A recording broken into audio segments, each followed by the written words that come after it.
Katiba imetoa majukumu.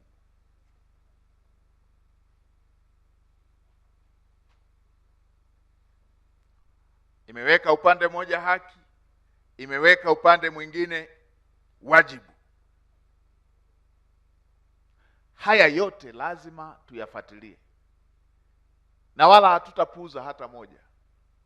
Ndio maana katika majukumu yangu ya kila siku, popote ninakopita, nikikuta kuna mtu amecheza na haki ya Mtanzania, na kuwa mbogo kweli kweli, kwa sababu hili ni jambo muhimu na jambo sio la kuchezea.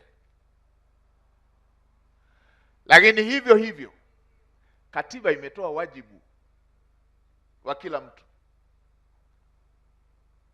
Sasa sisi kama serikali, na sisi tuna wajibu wa kutimiza.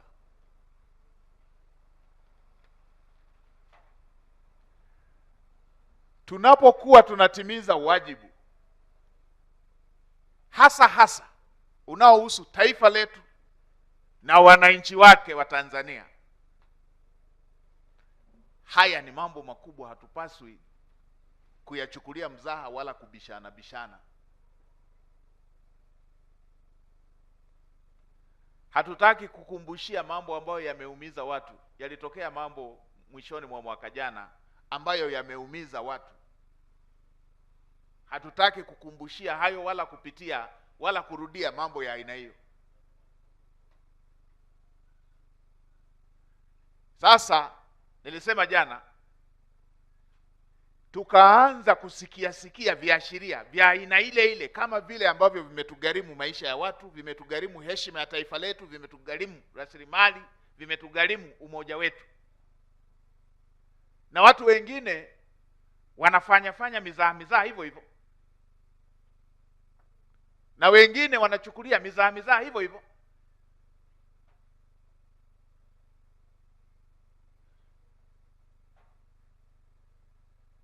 Sasa nilisema jana,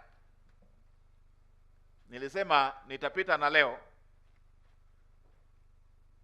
ikiwa sehemu ya kusalimia, nifafanue haya.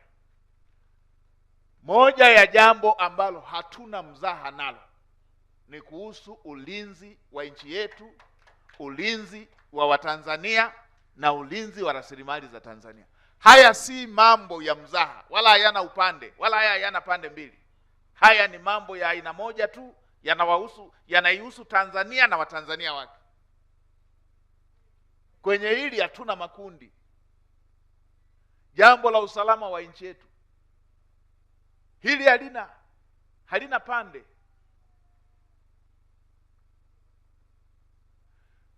Tanzania ina vyama vya siasa, lakini hivi vyama vya siasa vipo tu kwa sababu kuna Tanzania. Hata dini zetu tunaweza kufanya hizo ibada kama pana amani. Pakichafuka, waulizeni walioko kwenye machafuko kama wanakumbukaga ibada. Kwa hiyo panapokuwepo na viashiria vya kukosekana kwa usalama wa nchi, hicho ndio kipaumbele. Lazima tushughulikie kwanza jambo hilo. Lazima tushughulikie kwanza jambo hilo.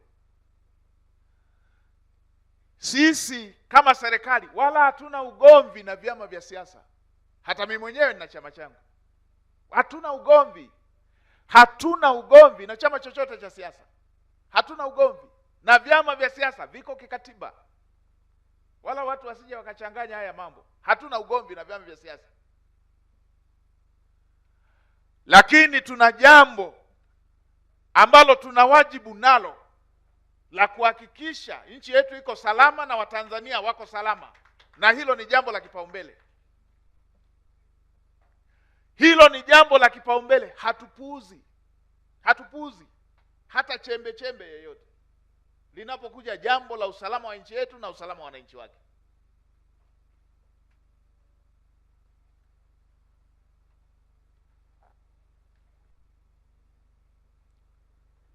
Tumeambiwa na haya sio siri, kwa sababu hata ninyi mnasikia huko. Tunaambiwa kuna watu wanafanya hivi na hivi, wanafanya hivi na hivi. Tumefuatilia tukajiridhisha Wapo wabaya, maadui wa taifa letu, wanafanya michezo ya aina hiyo.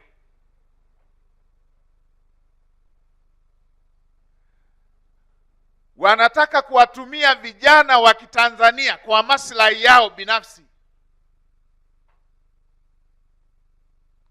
Kama serikali ambao tuna wajibu wa kulinda nchi yetu, tuna wajibu wa kulinda maisha ya Watanzania, tuna wajibu wa kulinda rasilimali za Watanzania, hatuwezi kupuuza jambo la aina hii.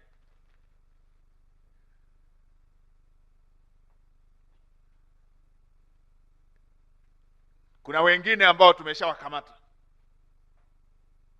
Wapo ambao wao wanalipwa, wanataka wawaandikishe vijana wa Kitanzania wawapeleke barabarani, na wameleta na watu wa kuwapiga vijana wa Kitanzania ili baadaye waichafue nchi yetu. Haya mambo hatuwezi tukaruhusu.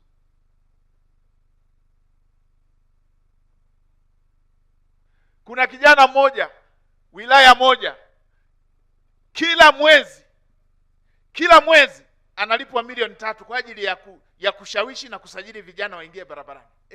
Anafanya hayo yote. Wale wanaomlipa wana faida gani na nchi yetu? Wanataka kunufaikaje na hayo wanayoyapanga?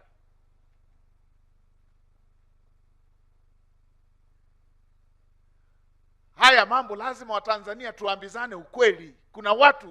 Kuna watu wana nia mbaya na nchi yetu.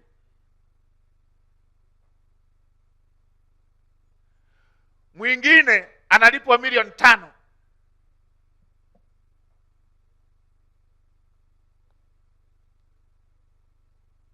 Na tulipomuuliza ametoa siri nyingi tu.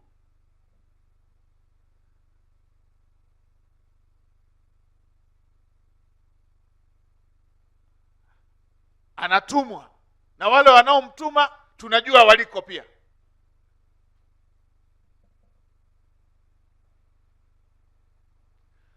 Na wale wanaomtuma na wao wanafugwa, wanalipwa kwa ajili ya shughuli ya aina hii.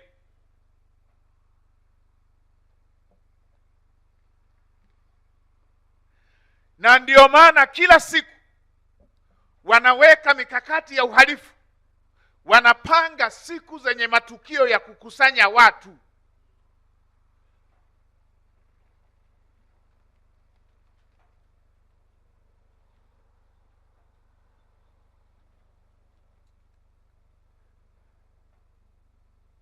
Ndio maana siku ile moja yule akakamatwa, wakiwa wametangaza Disemba, tarehe 9 Disemba, moja akakamatwa pale mpakani akiingia na mabomu.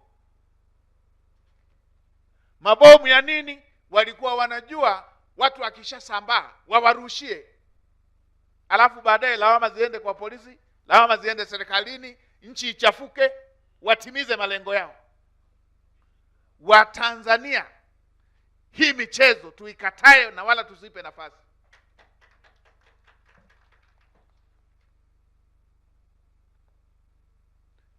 Hatuwezi tukaruhusu michezo ya aina hiyo, na wala mtu wa aina hiyo hatutacheka naye.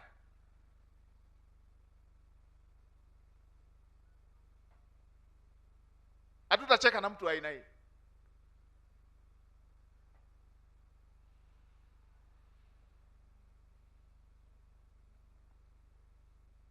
Hatutafanya mchezo, na wala tusitaniane wala tusidanganyane. Hatutafanya mchezo na mtu wa aina hiyo.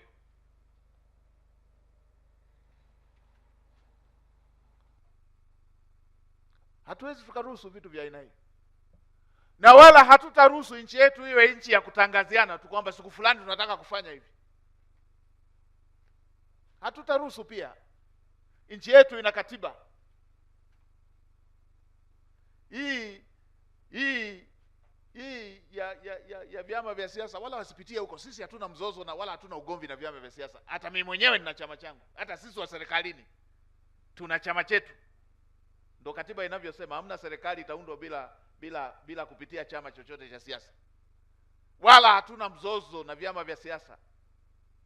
Na hata hiyo tukishajihakikishia na swala hili la usalama, tarehe ngapi hiyo imepita, 8 9 hapo imepita, wataendelea tu na mikutano. Lakini jambo la usalama wa Tanzania na Watanzania ni jambo la kipaumbele. Tena na yeyote atakayebishabisha kuhusu hatua zinazochukuliwa, naye itabidi tumchunguze.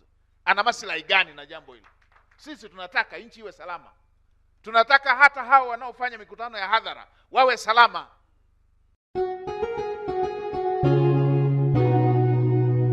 Kasako Media, tunaangazia maisha, tunaandika kesho.